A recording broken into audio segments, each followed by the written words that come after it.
Doing a stretch in the penitentiary is like dying with your eyes open. You don't know what it feels like to get told you're going upstate, somewhere you've never been and only seen in movies and heard horrific stories about.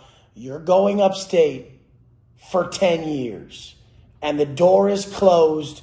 You ain't going to talk to nobody. You're praying and wishing and hoping you just get a letter before they put them chains on. They put those chains on when you're in county. Then they roll you over to reception where you sit for 3 to 4 months. I've said it a million times, but until you go through reception with the stretch ahead of you, you'll never know what I'm talking about. I could explain it all and won't be able to tell you the half. You won't know the fucking half. So I'm trying to get through to your fucking head why all this means so much to me, and it won't mean as much to you. That's why. Because I sat there in Centinela by the cell window on a flip Samsung, those blue Samsung flips. Everybody remembers those phones. We didn't have smartphones when I first got busted. We had the flip phones.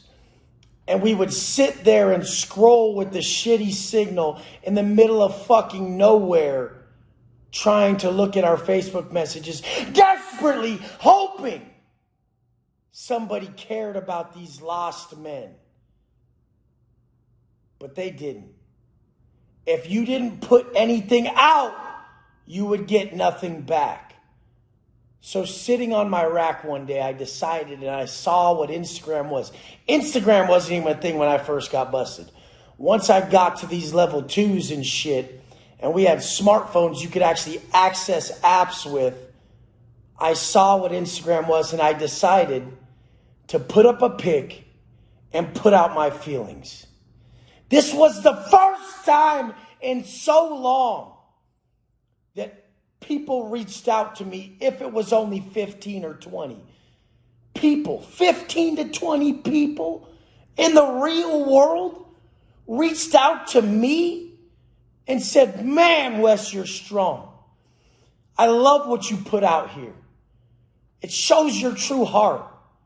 Supportive people that were aligning with the frequency I put out. The pain I knew.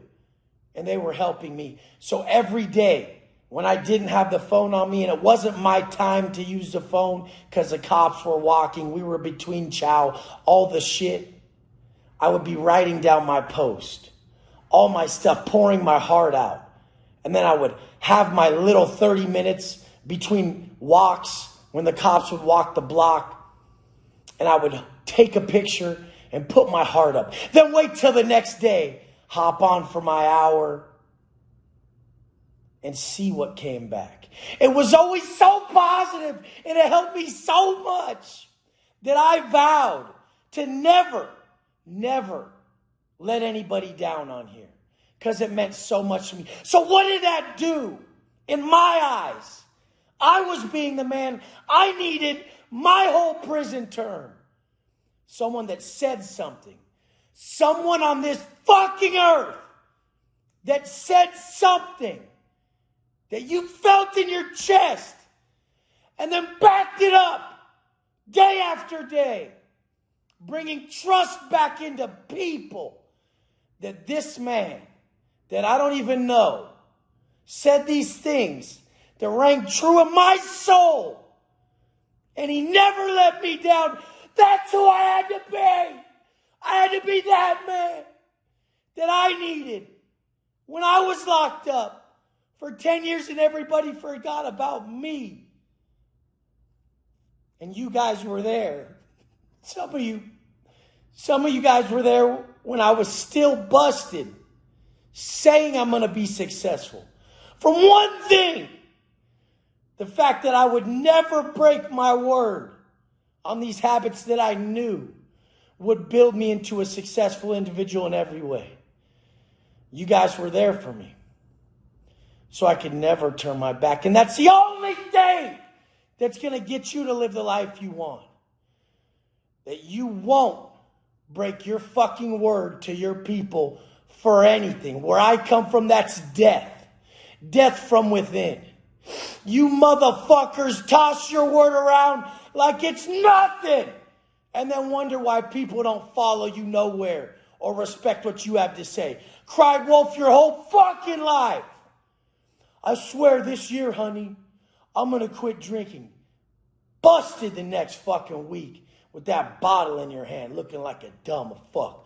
I swear, babe, I'm going to get rid of these tits and be jacked. You seen me doing these push-ups and my diet? The fuck, punk, pull it together. The simple fact that I said it and I meant it was all I needed. And the fact that people came to me in my time of need, I'm going to be there for them. Because I know their pain. It'll never go away. And I'm glad it doesn't. I'm glad that pain never goes away. Because it's that driver. I wake up every morning.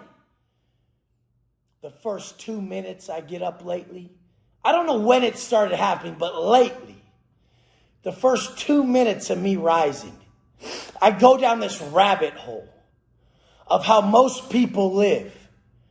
Year after year after year, not progressing.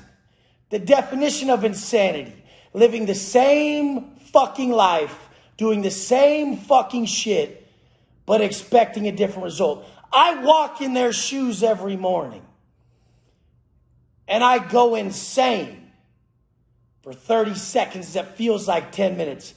And then I tell myself, what the fuck is that? Why? What would keep you still doing that? And I go double down on what I got to do to push forward. That's why I push forward so quick. I'm never satisfied. Happily dissatisfied, motherfucker. But I know the precursor from all this was the fact that I had to put hope back in society. That someone could fucking back their word up. That you could put trust in at least this motherfucker to do what he said he was going to do. And by doing that, the ripple effect occurred where I got people all over the world backing their shit up and taking pride in not being pleased. Pride in the fact that they hold their word. Pride in the fact that it's not about them. Let's go